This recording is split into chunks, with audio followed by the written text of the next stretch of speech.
Welcome to my creator valley. এটা আমার প্রথম ব্লগ। যারা যারা আমার চ্যানেলে নতুন এসেছেন তারা সাবস্ক্রাইব করে লাইক এবং কমেন্ট করে আমার পাশে থাকুন।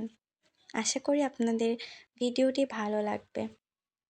আমরা গিয়েছিলাম সরকারি কোয়ার্টারে। আমার বাবা একজন সরকারি চাকরিজীবী, সেই সূত্রে আমাদের সরকারি কোয়ার্টারে থাকা হয়। আমাদের এই বাসায় কারেন্টের চুলা, গ্যাসের চুলা সব আছে, তারপরও আমাদের আজকে ইচ্ছে হলো মাটির চুলোয় রান্না করে খেতে।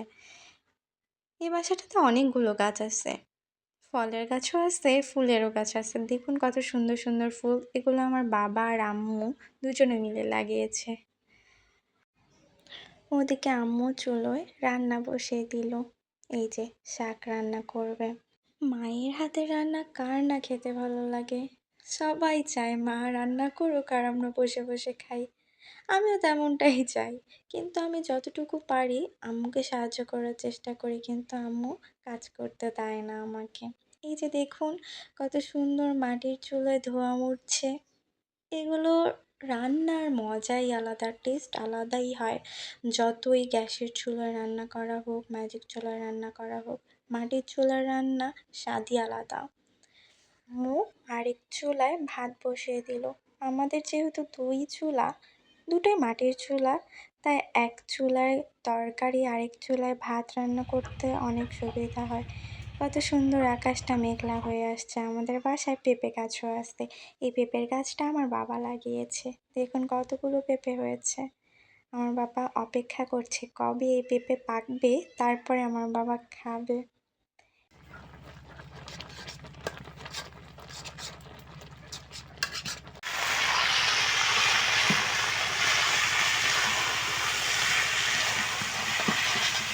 শাক রান্না হয়ে গেছে। আমার আম্মু আজকে অনেকগুলো আইটেম করেছিল। তারপরে আম্মু করে ফেলবে ভেন্ডি ভাজি। এই ভেন্ডি ভাজির সাথে আমার অনেক স্মৃতি জড়িয়ে আছে। এই যে দেখুন, ভাতের পাতিলে ঢাকনাটা খুব গরম ছিল, আমি উঠাতে পারছিলাম না। আম্মু কত সুন্দর করে ওই গরম ঢাকনাটা উঠিয়ে ফেললো। মারা কতই না কষ্ট করে, তাই না? আর আমরা বসে বসে দেখি। তারপরও যারা দূরে থাকি বাবা মার থেকে, তাদেরও মন চায় যে বাসায় গেলে কিছু একটা করে আব্বু আম্মুকে খাওয়াবো, নিজে খাবো। কিন্তু বাসা যাওয়ার পর শরীরটা কেমন জানি ছেড়ে দেয়, আর কোনো কিছুই করতে ইচ্ছে করে না। তবে মারা তখন কিছুই বলে না, বলে রেস্ট নে, আরাম কর, আমি করছি, তোকে কিছুই করতে হবে না। বাবা মা আসলেই অমূল্য রতন। বাবা মায়ের ঋণ চাইলেও সারা জীবন পরিশোধ করা যায় না। দেখুন ভাতটা ওইদিকে হয়ে গেছে। মাটির চুলার ভাত আর রাইস কুকারের ভাত অনেক পার্থক্য। আর আরেক চুলায় আমার আম্মু চিকেন ভুনা করছে, মানে মুরগির ভুনা। আমার ছোটবেলা থেকে বড় হওয়া এই বাসায়, মানে আমার জন্মটাই হয়েছে এই বাসায়। আমার বাবা যখন রিটায়ারমেন্টে যাবে তখন এই সব কিছু স্মৃতি হয়ে থাকবে। খুব কষ্ট লাগে যখন ভাবি যে বাবা চলে যাবে, তখন আর আমরা এই বাসায় থাকতে পারবো না। তারপরও যাদের জন্ম যেই বাসায় হয় বা যে জায়গায় হয়, সেখানকার টান থেকেই যায়। যতই দূরে যাক না কেন, সেখানকার মতো শান্তি আর কোথাও পাওয়া যায় না। যেমন এই বাসায় গেলে আমি শান্তি মতো ঘুমাতে পারি, সব কিছুতেই শান্তি লাগে।